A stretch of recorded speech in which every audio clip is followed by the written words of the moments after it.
Une fois n'est pas coutume, aujourd'hui j'aurais voulu parler d'une actualité qui m'a traversé la tête lorsque j'étais à Paris. J'ai vu qu'on reprochait beaucoup aux jeunes filles, dont à mes petites sœurs, les vêtements qu'elles portaient lors des cours. Et donc j'ai eu envie de leur écrire une lettre depuis mon chez-moi en France.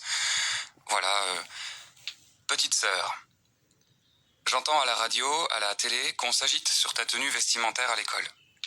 Paraît-il qu'il est impossible d'apprendre en étant distrait par tes seins, par tes fesses, par tes jambes, enfin, les courbes et les formes qui font de toi ce que tu es. Une femme. Peut-être serait-il temps de rappeler à ces gens-là qu'avant d'être un objet sexuel, c'est ton corps. Tu es né comme ça, tu n'as pas décidé d'avoir de la poitrine et des hanches. Et s'il n'est pas républicain d'être à l'aise dans ses pompes, de mettre en valeur le peu que la nature a bien voulu nous donner, s'il n'est pas républicain d'avoir des goûts, des couleurs, d'avoir chaud en été, enfin s'il n'est pas républicain d'être une femme, eh bien je la refuse avec toi, petite sœur. Je ne veux pas de cette société-là.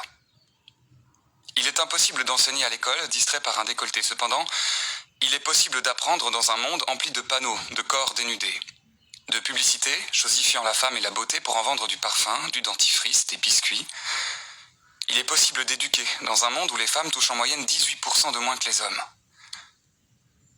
18%, c'est pas beaucoup. Pour te dire, 18% d'une main, ça donne plus ou moins un majeur. Petite sœur, étant ton grand frère, j'ai bien peu de conseils à te donner. J'ignore ce que c'est qu'être une femme aujourd'hui. Cependant, je sais ce que est être un homme de nos jours, et c'est sur quoi je vais m'attarder.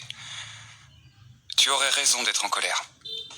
Moi aussi, moi je suis révolté. Ce qui se passe est inadmissible, et c'est une honte que toi et moi nous en soyons encore ici à en parler. Mais dans ce long combat que tu vas devoir mener, résiste. Je t'en prie, résiste à l'appel des généralités. Non, non, les hommes ne sont pas tes ennemis. Non, le violeur, ce n'est pas nous, non. Être une femme ne fait pas de toi une victime, et être un homme ne fait pas de moi un agresseur. La quasi-totalité des viols sont commis par des hommes. C'est important de le souligner. Mais la quasi-totalité des hommes n'ont jamais levé la main sur personne. Le féminisme ne doit plus être un combat de femmes pour les femmes. Il l'a été longtemps, mais il ne doit plus. Il est temps que ce soit un combat de femmes et d'hommes pour l'humanité. Pour moi, le féminisme, c'est de l'humanisme qui réalise que même les bases ne sont pas respectées. Et exclure les hommes de cette lutte, c'est vous priver de votre meilleur allié. L'ennemi, puisqu'il faut le nommer, c'est la bêtise, c'est la violence, c'est le silence, c'est l'ancien monde, le patriarcat, c'est la peur, le manque d'estime, c'est l'irrespect. Et ça n'a pas de sexe. Ça n'a pas d'âge. Ça n'a pas de nationalité. En ce moment, beaucoup d'hommes sont idiots. Hélas. Si tu savais comme je suis désolé et comme j'ai honte parfois, mais que cette bêtise criarde ne t'empêche jamais d'apprécier un compliment. Qu'on t'ouvre la porte ou qu'on t'invite à dîner. Que parfois on t'appelle mademoiselle. C'est joli, mademoiselle, quand c'est dit avec amour. Que parfois t'aies même envie de dire non pour dire oui ou de dire non ou de dire oui pour dire non. Enfin, ne laisse jamais quelques abrutis incapables d'entendre quand non, c'est non, te retirer la richesse des jeux amoureux. Nous ne sommes pas égaux. D'accord ? Nous ne sommes pas égaux, ni les hommes et les femmes, ni les hommes et les hommes, ni les femmes et les femmes. Nous sommes tous incroyablement et terriblement différents.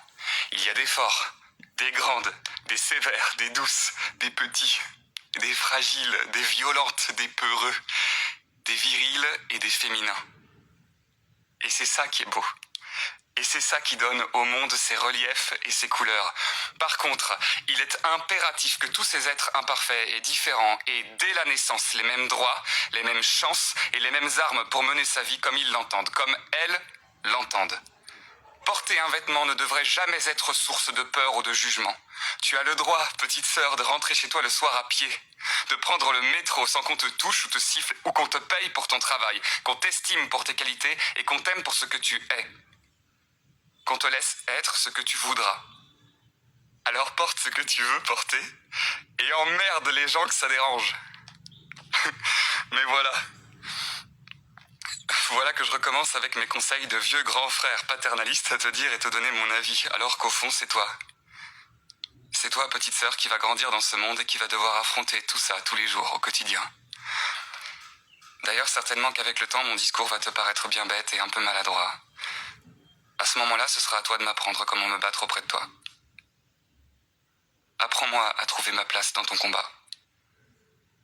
En attendant, comme disait Louis Aragon, féministe d'avant-garde dans Le Fou d'Elsa, l'avenir de l'homme est la femme. Elle est la couleur de son âme, elle est sa rumeur et son bruit, et sans elle, il n'est qu'un blasphème. J'espère que ma chemise n'aura pas trop distrait ceux qui m'écoutent, et que ces vers parviendront à ceux qui les ont oubliés. Je t'embrasse, Félix.